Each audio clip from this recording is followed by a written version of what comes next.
Boa tarde, bom dia e boa noite para aqueles que nos assistem aí em horários diversos, que nos ouvem. Estamos aqui mais uma vez para darmos continuidade ao nosso programa Nossa Evolução. E o tema de hoje é infância. Como estamos tratando do processo evolutivo, nada mais adequado do que tratarmos do nosso início nesta vida física, né? Nessa nossa segunda fase do nosso ciclo existencial. Então, a infância é o tema de hoje, desse nosso processo. E o que vem a ser a infância? A infância, biologicamente falando, é o período compreendido entre o nosso nascimento até o fim da nossa puberdade. Então, nós pertencemos a uma comunidade extrafísica, preparamos o nosso nascimento, começamos a ativar o nosso corpo físico através da concepção e mergulhamos nessa experiência física e chegamos à nossa infância com o respirar do oxigênio, acabamos por ativar o nosso corpo físico e com isso nós começamos essa nossa experiência. É interessante frisar que a influência genética dos pais sobre o filho é um terço ou uma parte dessa influência da personalidade que esse filho irá manifestar nessa realidade. Então a genética é um fator muito importante dos pais, né, tanto do pai quanto da mãe, interfere na forma como o filho será no seu futuro.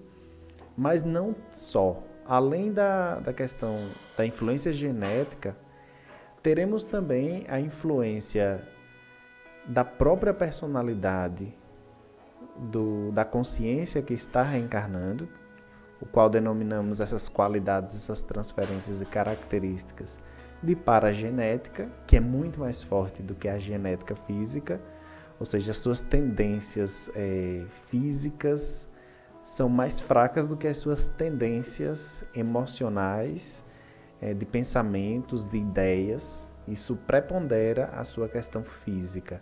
E além dessas duas influências fortíssimas no nosso processo de desenvolvimento nessa fase física, nós temos também o meio onde vivemos, a nossa educação, a nossa formação cultural. Então tudo isso acaba influenciando na nossa forma de ser e de nos manifestarmos nesta realidade física. Também, como vimos nos últimos episódios, nós somos apenas uma porcentagem pequena do grande acervo de conhecimento, de patrimônio íntimo, de informação. Imaginemos nós que, sendo multimilenar, nós temos inúmeras experiências, inúmeros idiomas dominados, inúmeros obstáculos vencidos. Então temos em nossa memória espiritual uma bagagem imensa. Só que quando mergulhamos nessa experiência nova, terráquea, em um corpo novo, nessa dimensão energética, física, nós acabamos esquecendo parte significativa, enorme de nossa bagagem, do nosso patrimônio íntimo. Então nós temos esse grande desafio de vivermos uma nova experiência com pouquíssimos atributos.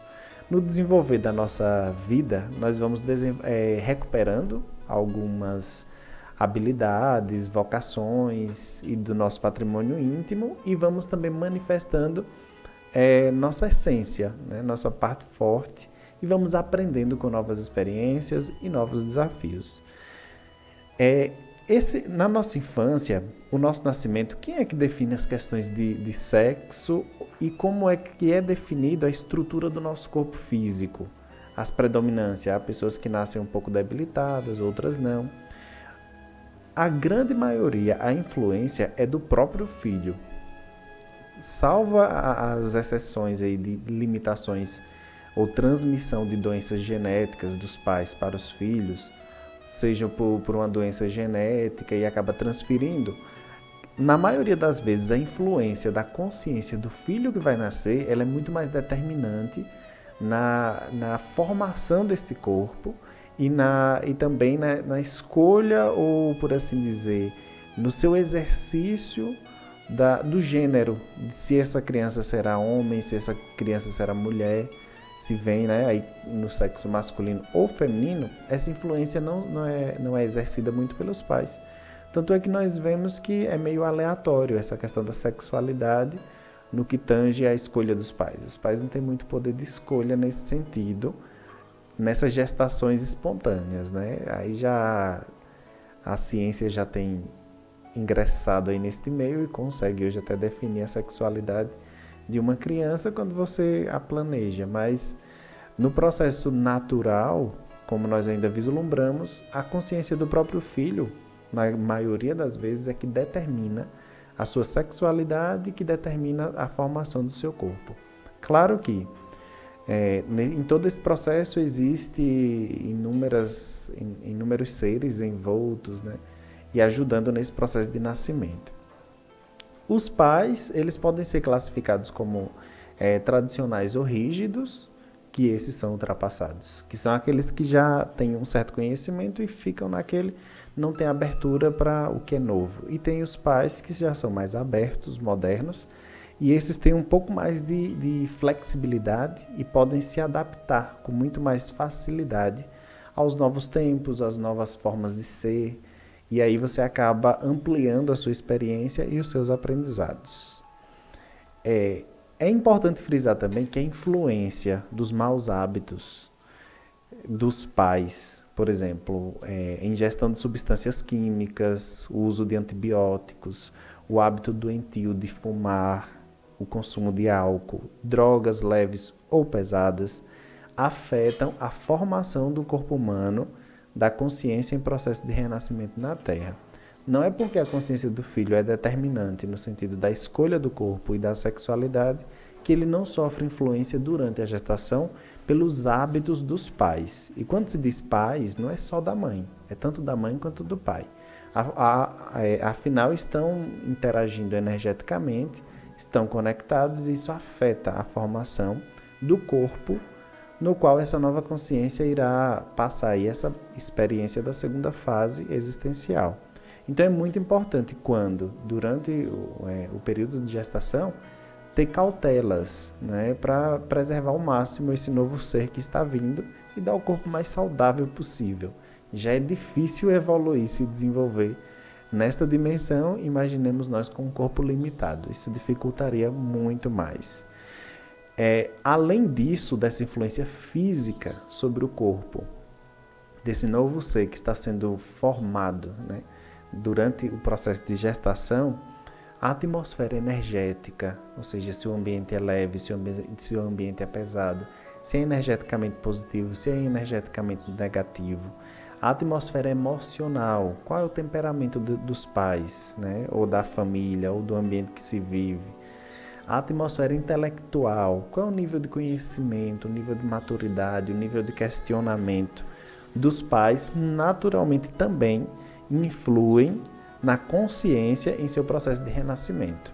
Então a gente percebe que ao entrarmos na matéria, nós somos bombardeados por influências diversas, né?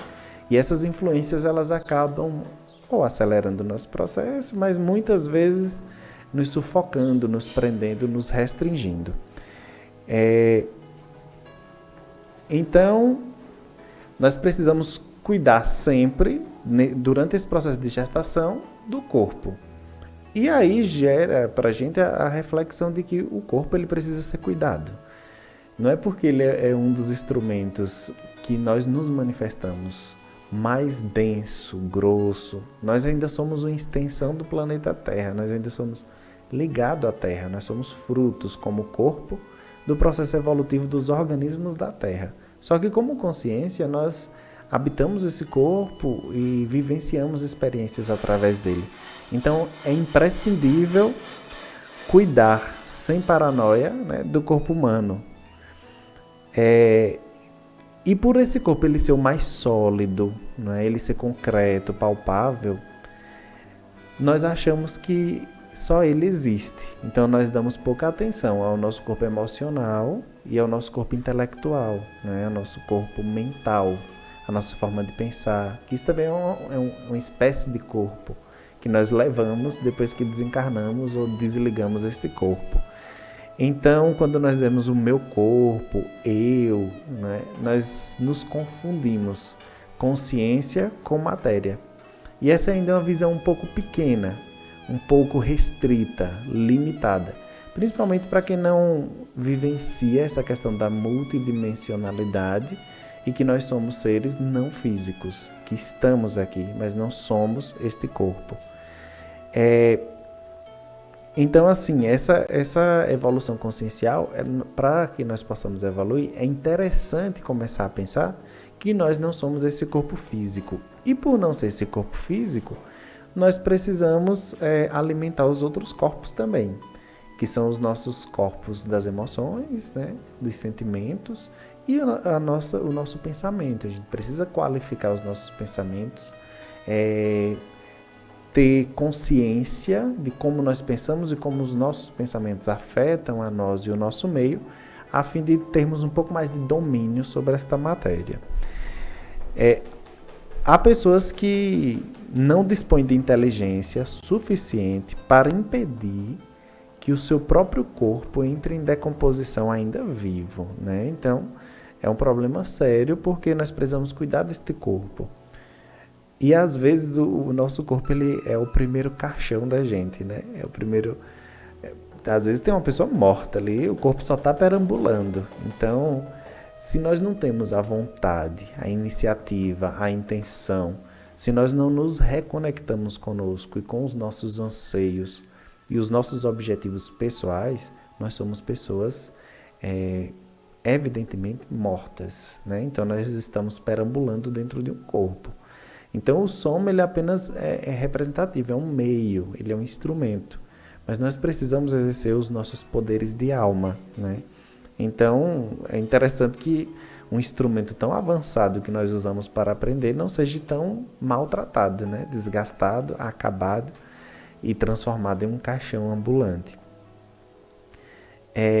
Tem pessoas que elas mantêm uma vida sedentária e isso deixa o seu corpo ser totalmente entregue aí às baratas, e o que faz a gente comparar um caixão, né, morto, parado, sem vida, que só serve para transportar um corpo também inútil neste momento. Então, pessoas sedentárias, normalmente elas costumam fumar, aí se intoxicam, né, se intoxicam com bebidas e drogas diversas em excesso, não se reconciliam com seus adversários, e a gente acha que isso não é uma forma de se intoxicar, e pior, é uma das principais. E essa condição patológica, principalmente essa de não se reconciliar com os adversários, a gente acaba incorporando em doenças físicas e isso gera distúrbios, inúmeras doenças. Então, às vezes você está doente e você pensa que a causa é física, mas às vezes é puramente emocional, puramente uma falta de você perceber que a sua reconciliação com os seus ao derredor pode muito bem lhe trazer uma saúde muito melhor.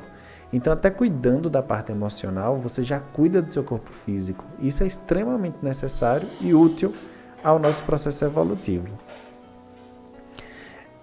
Melhor é viver em uma condição de amor permanente. Amor permanente é uma espécie de paz íntima, não é o amor romântico propriamente dito. A viver ou envelhecer, porque o desafeto ele acaba deixando a gente velho e deixa a gente velho prematuramente. Então é muito melhor você tentar viver com uma paz íntima, em harmonia, tendo coragem de enfrentar os seus obstáculos e resolvendo os seus problemas e as suas desavenças, do que você viver uma vida amargurado, né? E, portanto, envelhecer mais rápido. E aí transformar mais rápido ainda o seu belíssimo corpo, seu instrumento de evolução, em um caixão. E isso é terrível, isso chega a ser desrespeitoso com todos esses processos que nós temos de evolução. Tem tanta gente aí precisando reencarnar e a gente aqui, né, perdendo tempo e ainda desrespeitando o próprio corpo. Então, assim, viver só para o corpo também, a gente não pode viver de forma extrema só para o corpo, porque o corpo ele é só uma representação, ele é uma parte importante, mas ele é um instrumento que nós usamos. A consciência ela é algo muito mais valoroso, muito mais nobre, não é? Então, viver só para o corpo, ele se torna algo obsessivo, chega a ser uma loucura, e totalmente incoerente com o que nós somos.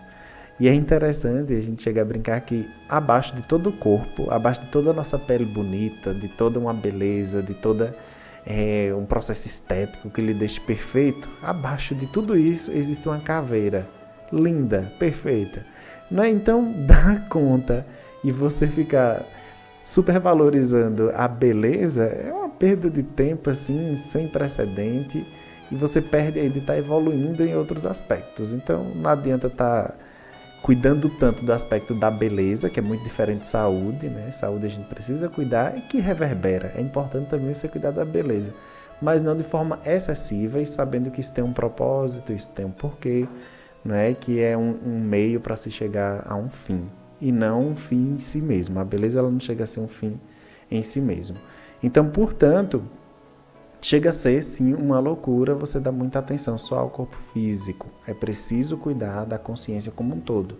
Tanto o corpo físico quanto o corpo espiritual. Que o espiritual comporta as nossas emoções e os nossos pensamentos. Se você usa bem o seu cérebro, o órgão mais nobre... Aliás, se você não usa bem o seu cérebro, ou seja, pensando, refletindo, raciocinando... O órgão mais nobre, como é que você vai usar bem o seu corpo? Né? Como é que eu uso o meu corpo bem? Será que eu uso ele de forma assistencial para ajudar os outros?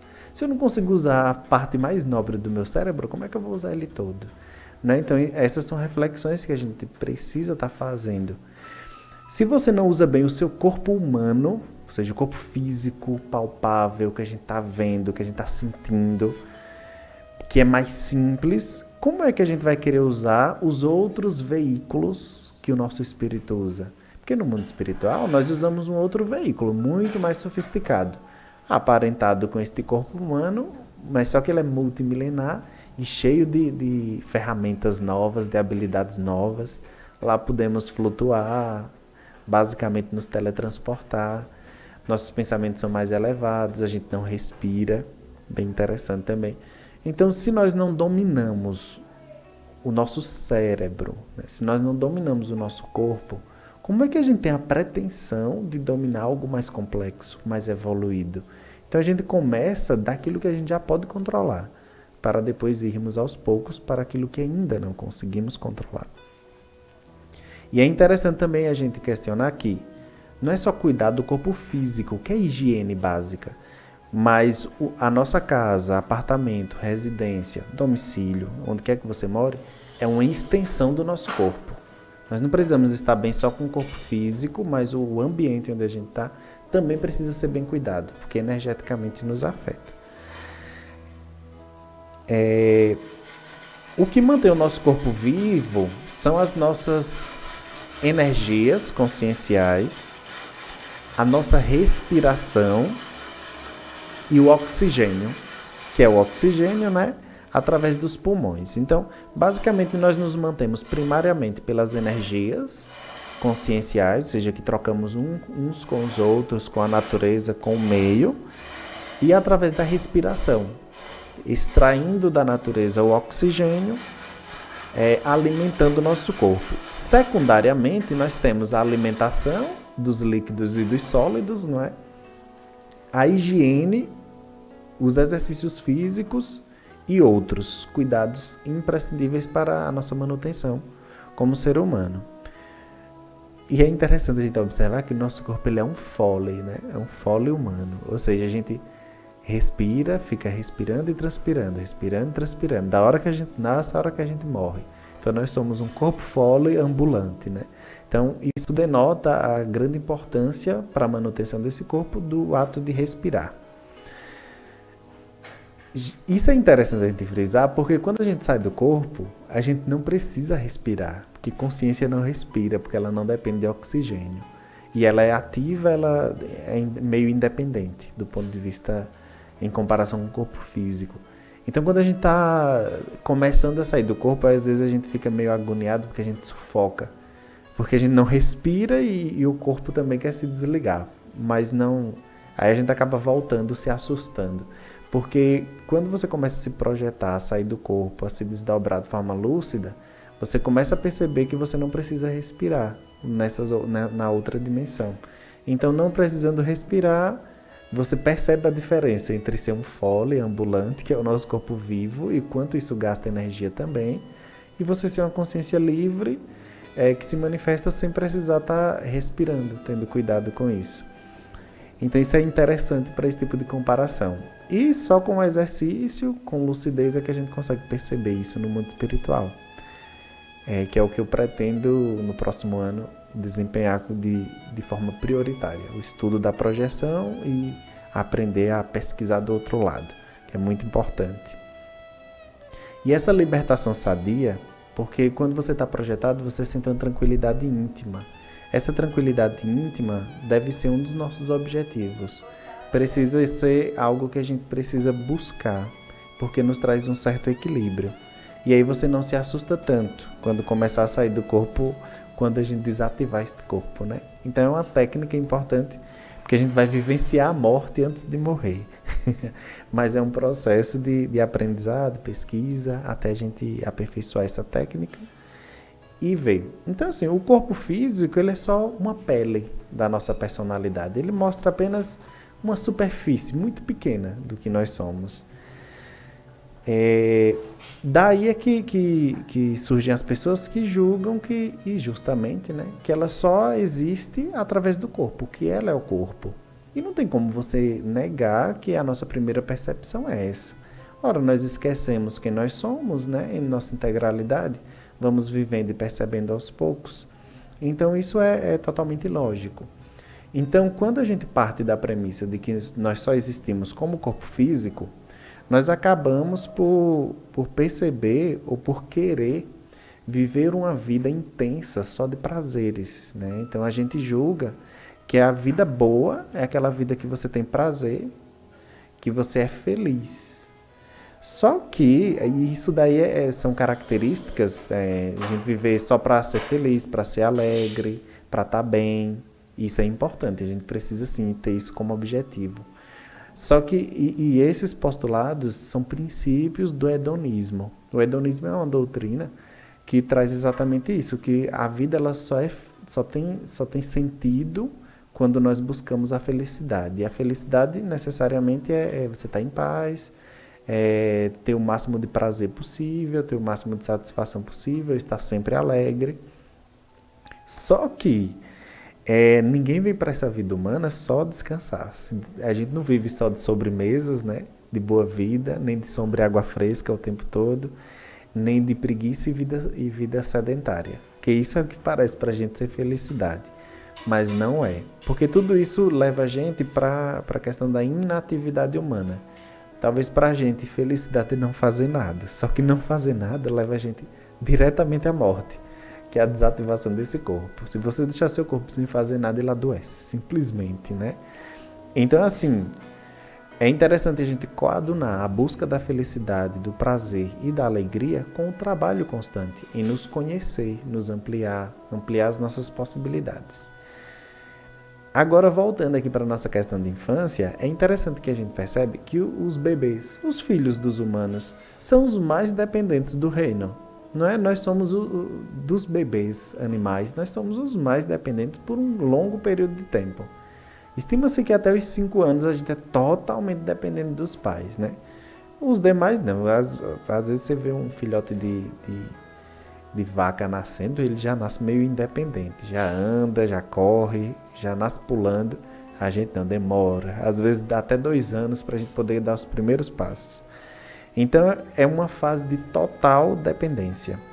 E entre os 2 e os 5 anos é a fase onde nós estamos abertos a aprender como é que a gente vive nesse novo corpo que a gente tem. É onde a gente aprende os conhecimentos básicos, né? De caminhar, falar, se manter. Então, essa fase ela é muito importante, porque nós começamos aqui a desenvolver o nosso corpo mental. Né? A nossa mente, o nosso raciocínio, o nosso discernimento começa nessa fase, que é muito importante. Tem uma curiosidade que os bebês entre 2 e 5 anos que são criados acidentalmente por lobos ou por ursos, e tem alguns casos, né, que criança se perde e aí os animais acabam adotando.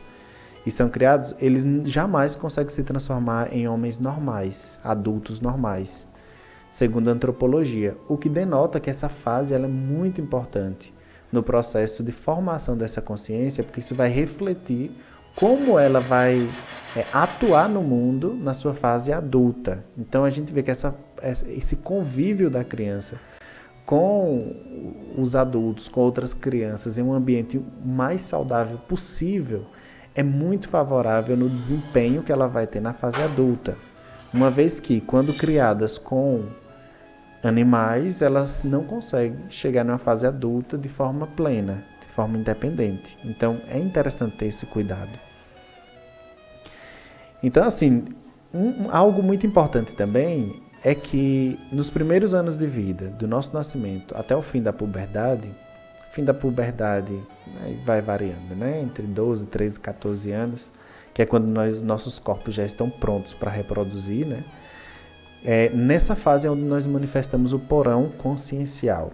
Eu adoro esse termo porque mostra muito sobre nós.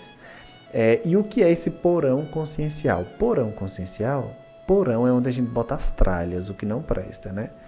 Então, o nosso porão consciencial é a nossa manifestação na fase da infância e um pouco mais ali durante a adolescência, início da adolescência, onde nós agimos ainda feito animais. É onde estão as nossas tolices, as nossas ignorâncias e as nossas repetições de instintos animais, a agressividade, a irracionalidade, a teimosia excessiva. E o pior não é nem a gente passar por essa fase, que todo mundo passa. Pode ser o espírito mais evoluído, quando ele reencarna, ele passa por essa fase, porque é uma fase da matéria, é uma fase de maturação do corpo físico. Então, quem estiver imerso nesse corpo não escapa, passa por essa fase, onde nós acabamos colocando para fora. E o interessante é saber que, nessa fase de porão consciencial, pode deixar consequências para as outras fases, onde nós já temos maturação. E o nível de exagero ou de peso nessa fase de porão consciencial denota se você estudou ou não antes de reencarnar. Quando você estuda antes de reencarnar, é uma espécie de vestibular que você faz, que somos nós os intermissivistas, né? A nossa infância ela é mais tranquila. Você é uma criança que já não briga tanto, não reclama tanto, não é tão indisciplinado, não é tão antissocial. Então isso é um sinal de que você tem algo diferente, que você fez um curso e que você está retornando e que esse curso é recente e que você já tem algumas vantagens a mais, mas também que a sua missão é um pouquinho maior, porque seu compromisso vai ser trazer conhecimento para as pessoas. Já quem é mais brutalizado, mais ignorante, ríspido, nessa fase em que pese ser natural, denota que ele ainda não estudou no mundo espiritual, ainda não participou e que talvez esteja aí se preparando, né, para os próximos vestibulares, para que nas próximas vidas não traga ainda essa carga, consiga dominar mais a matéria. Porque como é uma manifestação do corpo físico, quanto mais domínio você tem, menos você deixa isso tomar conta de você. Então, assim, nessa fase da infância, do nosso nascimento até o fim da puberdade, nós temos pouco controle sobre nós mesmos, sobre o nosso corpo. A gente vai agindo assim, meio que um pouquinho animal mesmo. Depois disso é que nós vamos retomando o controle. Por isso que a infância, em que parece ser um período de despreocupação, é um período extremamente conturbado e muito difícil, tanto para a consciência quanto para os pais. Depois a pessoa vai se realinhando, achando o seu eixo. A questão desse porão consciencial é um pouco perigoso porque às vezes geram consequências para o futuro. Por exemplo, não saí do meu porão consciencial ainda, exerço a agressividade, bato em alguém excessivamente, acabo às vezes matando essa pessoa. Isso pode me acompanhar, né, para o resto da minha vida, pode trazer consequências. Então o ideal é que a gente passe de forma menos traumática por esse porão consciencial. E a única forma é a gente se aperfeiçoando nessa vida, para que na próxima a gente tente fazer um curso antes de reencarnar, para já estando em nossa mente bem trabalhada como é a vida humana, a gente já não ceda tanto a essa fase tão difícil e não leve muitas consequências. quem vive sabe que nós homens somos muito mais agressivos do que as meninas. Então, nessa fase, quem mais mostra o seu porão consciencial são os homens, né? Então, nós homens acabamos sendo muito mais agressivos nessa fase, a gente bota mais para fora aquilo que a nossa natureza ainda tem de primitivo, ainda tem de animal, né? De revanchismo, de briga, de disputa, do que as mulheres que já têm um certo... O corpo já é um pouco mais sensível, mais maleável e ela já domina um pouco mais essa técnica nesse corpo. O que não as impede de, reencarnando em um corpo masculino, também botar para fora todos os instintos, a raiva e tudo mais. Então, de fato, é um desafio do corpo. E nós, como consciências, herdeiros desse corpo, não teríamos só bônus, né? Temos os ônus também. Então, o que importa, na verdade, em tudo isso é o nosso nível de lucidez, né? O quanto é que eu estou lúcido, o quanto é que eu estou percebendo as coisas aqui. A vida infantil ela é só um ensaio, é um esboço, ela é um projeto, uma promessa, né? É ainda algo preparatório, é um meio. Por isso que a gente pode se desesperar tanto quando vê os meninos sendo tão danados nessa fase da infância. Temos ainda a esperança de que eles vão se mudar. E aí nós vamos atuando ali de uma forma ou outra para que esse porão consciencial não seja tão determinante e não venha também a causar prisões aos nossos filhos com consequências não reversíveis, né? E também nessa fase, nós ainda não temos condição de estar fazendo missões de vida, né? Na fase da infância é muito difícil a gente ser um missionário. Por quê? Porque aí predomina ainda o instinto da matéria. Então é muito injusto você dar uma missão para uma pessoa em uma fase onde ela não tem domínio. Então, quem tem missões nobres, grandes, coletivas, que são pessoas doadoras, que reencarnam com o objetivo de ajudar a coletividade, dificilmente ela cumpre ou inicia a sua missão na infância. Porque essa infância ela é um tanto quanto complicada para qualquer pessoa que reencarne. Pode ser ter o maior nível de desenvolvimento e evolução possível, que vai ter esses desafios do mesmo jeito. Então, assim, nessa fase da infância, nós não cumprimos missões. Nós estamos nos preparando. Agora, assim, em regra, né? Sempre tem casos excepcionais. Mas quem já tem também, quem já tem, de certa forma, uma missão pessoal, talvez consiga aí executar alguma coisa, mas é uma resistência grande, é uma briga grande entre matéria e consciência. Até por isso que é muito difícil. E a gente manifesta muito esse porão consciencial, porque as nossas energias, acostumadas com o corpo mais evoluído no mundo espiritual, reencarna e fica brigando com a energia desse novo corpo. Então, de fato, é uma fase bastante complexa e complicada. Aí até a gente se adaptar a este corpo, então a gente tem que se dar o bônus, né? Ou se dar a trégua, ou se dar aí a consolação de que estamos em uma fase da infância que vai passar, né? Que passe e que a gente vai aprender. Então, tudo isso é muito importante. Agora, sim, a fase da infância, ela é uma fase experimental, né? É uma fase conturbada. E também, assim, as pessoas que se sentem sem realização, que não cumprem as suas tarefas superiores, que estão assim em período, que estão em períodos assim de maturidade em sua atual vida humana, às vezes não estão ainda satisfeitas com o seu processo evolutivo. Se nós estamos percebendo aqui se nós estamos percebendo que a fase da infância é uma fase conturbada e difícil, é um pouco lamentável vermos que pessoas não lamentam por já terem passado pela infância e desejam voltar para a infância. Como é que você deseja voltar para uma fase onde você não tem controle sobre si? Então isso é um sinal que a pessoa ela está desalinhada com seus propósitos pessoais. Uma pessoa que almeja voltar para a infância, ela está desconectada com o seu próprio projeto de vida. Ela não se encontrou ainda. E é interessante que ela busque se encontrar. Porque nessa fase adulta, a gente tem um pouco mais de controle sobre o corpo do que na fase ainda animal, né? Na fase ainda primitiva, inicial de nossas vidas. O que não quer dizer que nessa fase onde nós temos esse porão consciencial, botamos todos os nossos instintos para fora, não tenha influência da nossa personalidade. Nossa personalidade ela também aparece. Só que ela não consegue ainda dominar todas as circunstâncias, né? E aí vai se aprendendo. Infelizmente, esse porão consciencial, muitas vezes elas persistem além da adolescência, né? Muita gente traz para a fase adulta. A irritabilidade, a competitividade, as brigas, as ignorâncias. E tudo isso é um tanto quanto prejudicial, né? Porque ainda mostra que você é totalmente um animal ainda. E tem animais ainda muito mais humanos do que nós nesse aspecto. Então, a experiência pessoal, ela é a base de tudo na evolução da consciência.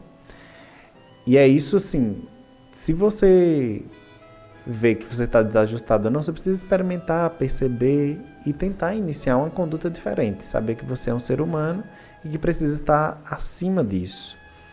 E o que nós percebemos também é que a maioria das pessoas que tem um porão consciencial mais difícil, ou seja, que bota o instinto acima de tudo mesmo, tem ainda um nível de ignorância e de agressividade alto, certamente eles não foram um animal doméstico. Porque se fossem um animal doméstico na fase animal, já seriam muito mais leves, muito mais sutis.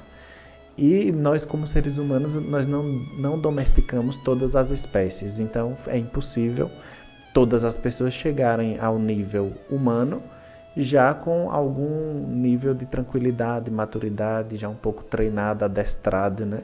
Então, compete a nós mesmos, como consciências e vida após vida, adestrando o nosso corpo, para ele ser um pouco mais obediente às nossas vontades, às nossas manifestações, e que as manifestações do corpo sejam respeitadas dentro dos seus limites, desde que isso não venha a prejudicar os direitos dos outros, os direitos humanos e nem os direitos das consciências. Então, o que se conclui é que essa fase da infância ela é extremamente importante para o nosso processo evolutivo, precisa de uma atenção gigante daqueles que nos concedem o corpo e nos ofertam essa oportunidade de renascimento, e que com isso nós acabamos aprendendo e otimizando o nosso processo evolutivo. Obrigado a todos e até o próximo episódio.